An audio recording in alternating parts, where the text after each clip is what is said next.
My name is David Goggins. I created Goggins. The toughest man on the planet and one of the greatest endurance athletes of all time. David Goggins. Dave Goggins. David Goggins. Dave Goggins. He's the only member of the U.S. Armed Forces to complete SEAL training, the U.S. Army Ranger School, and the Air Force Tactical Air Controller training. You don't know me, son! He's completed the infamous Destroyer of Men, known as Hell Week, 3 times. He once held the Guinness World Record for most pull-ups in 24 hours at 4,030. This man is a self-made beast. I suffer from severe toxic stress. I had a learning disability. I was afraid of everything. I was just an insecure, scared kid. What was haunting me was me. The feeling I had every morning, I looked in the mirror, was horrible. And I didn't want to feel like that anymore. It wasn't who I was inside, but I was scared for anybody to know who I was inside. And I was exactly what everybody said I was going to be, which was nothing. And I was weighing like 297 pounds. And I had to make a change in my life. So I wanted to change that to be the hardest man ever created. Am I that? I don't know, but you had to have a goal. My goal was the only person that's gonna turn this person around is me.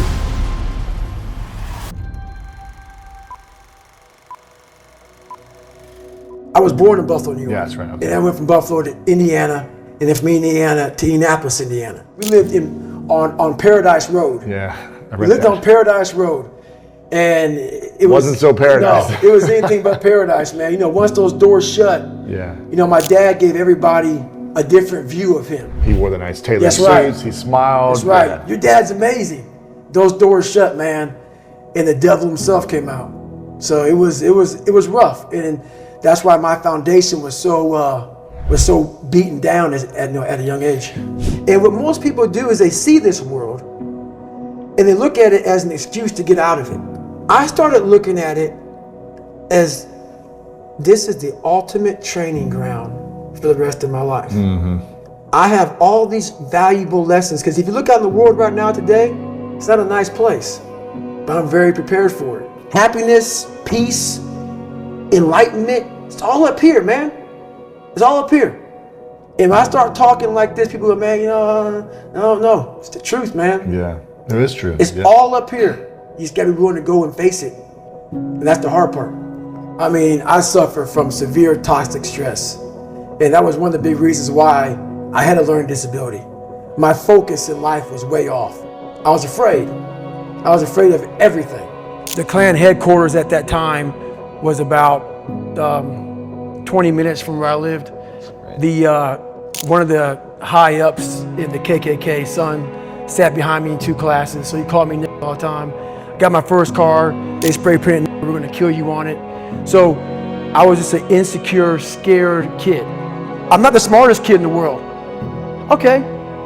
Instead of somebody saying, oh no, you're smart. No, don't say that to yourself. I said to myself, no, I'm a dumb motherfucker. Okay, roger that. How you get smarter? Educate yourself. So the things that we run from the truth. So the only way I became successful was going towards the truth.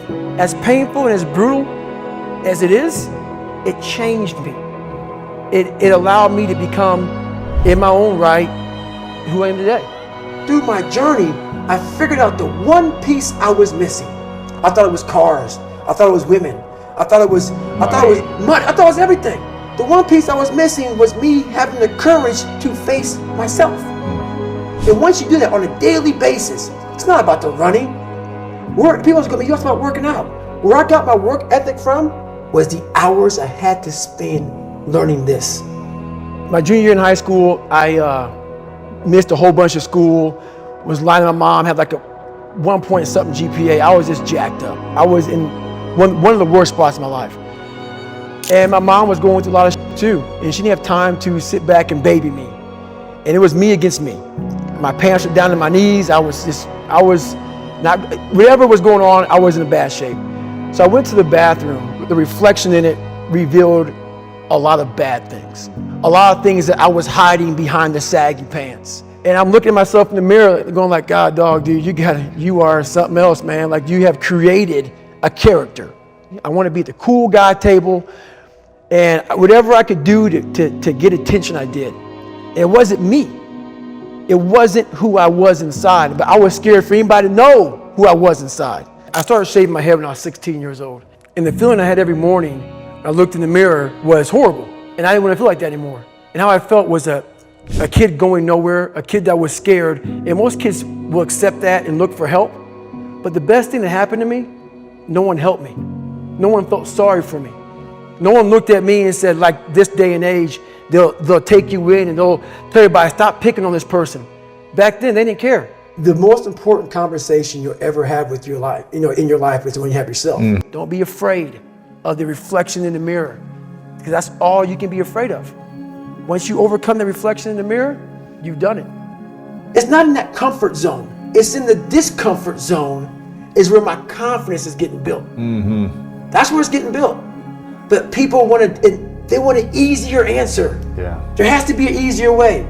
There's not. My mom was already bothered by my dad beating her down, and now her fiance got murdered. So happens 2 weeks later, she gets a note from school. And the note says, your son is going to fail. He's not going to graduate. And she's like, what is this? And I had to come clean with my mom of all the years of me cheating, of all the bullying, of all this and all that. She was in a dark place, and I was in a dark place. And we were kind of on our own in the same house, but living different lives. And I realized at this time in my life, she was a great mom, but I was on my own. And that's when the real big change happened for me. So I said, I'm going to join the military.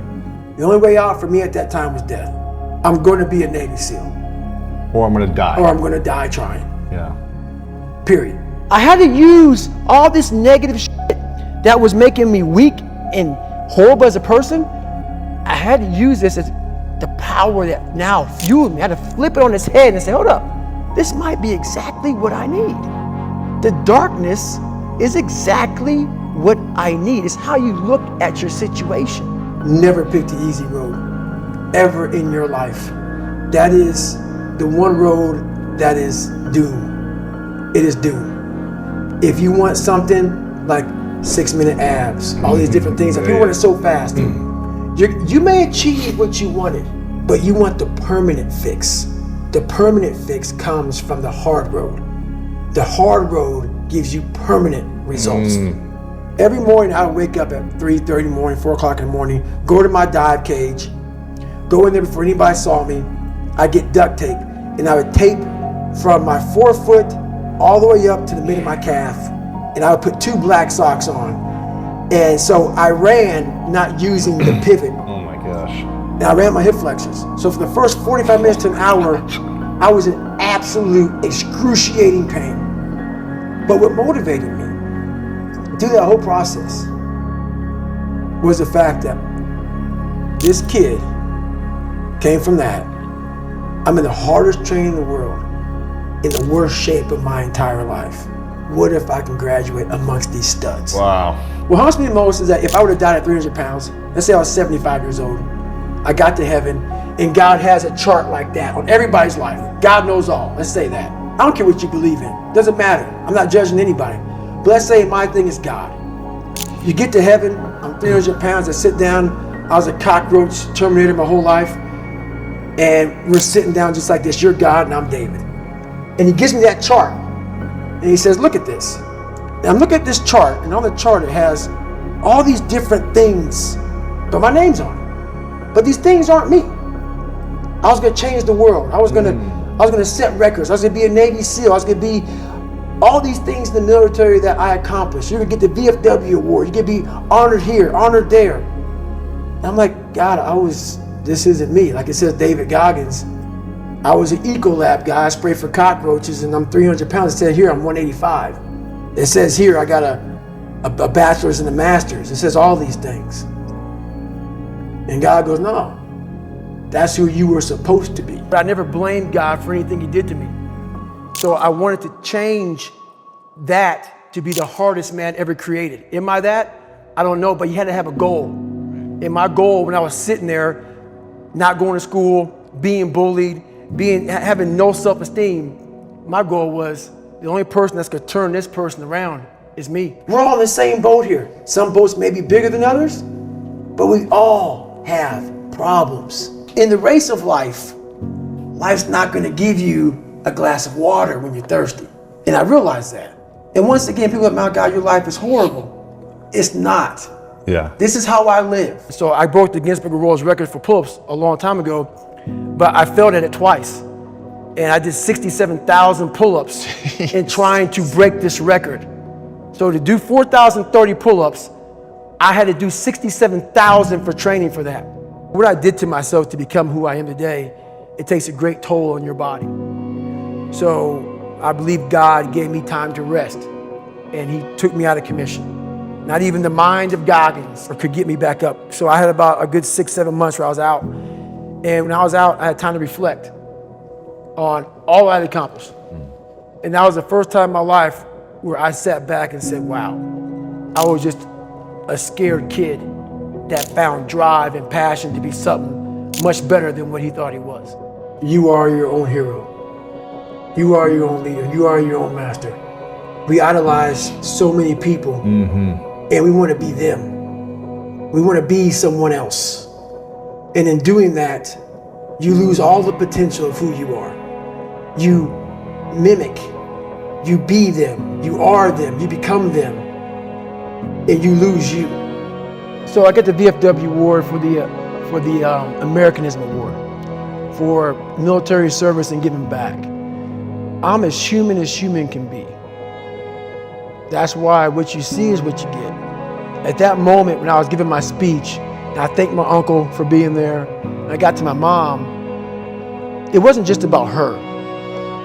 It was, I know what she went through, I know what I went through, and we got knocked down so much. I had a moment in front of all these great American heroes where I had a chance, it was like so fast, it went through me like lightning, of I can't believe I'm here. I can't believe I'm getting an award like this. Let's say there's 10 people in this room and we're all mediocre, but I'm the best of the mediocre people. I now think I'm great. I'm great. We surround ourselves around people that make us feel great. They tell us what we want to hear. The second we put ourselves amongst the uncommon people, we don't like that feeling. That challenging feeling of that person who's waking up at 3:30 in the morning and say, hey, put your shit on, we're going for a run. We don't like that challenge. That's the mediocrity of life. We want to be the best amongst the average people. I can literally right now be a 300-pound guy spraying for cockroaches still to this day if I did not look in that mirror and say, there has to be more to this. This can't be it. And then willing to go into it, dive deep into it, and give all I have to find it. No matter what avenue I choose, I want to be the very best. And the very best may not be I'm number one. The very best is, did I leave everything inside of me out there? So attacking is not like, oh, I want to win this or win that or be the best. The best is I'm running against myself in everything I do. And that's what I attack. I attack myself. I'm always questioning myself. I'm always holding myself accountable. Last question, what is the impact that you want to have on the world? It's a great question, man. And it's a question that I've been asked many times. And I have several answers for it. But the biggest one is we are all great. No matter if you think you're dumb, no matter if you think you're fat, no matter if you are fat, no matter if you've been bullied, or no matter if you just got back from Iraq or Afghanistan and you have no legs or your arms or whatever, man, we all have greatness. It just, you gotta find the courage. You gotta find the courage to put your Bose headphones on and silence the noise out of this world and to find it.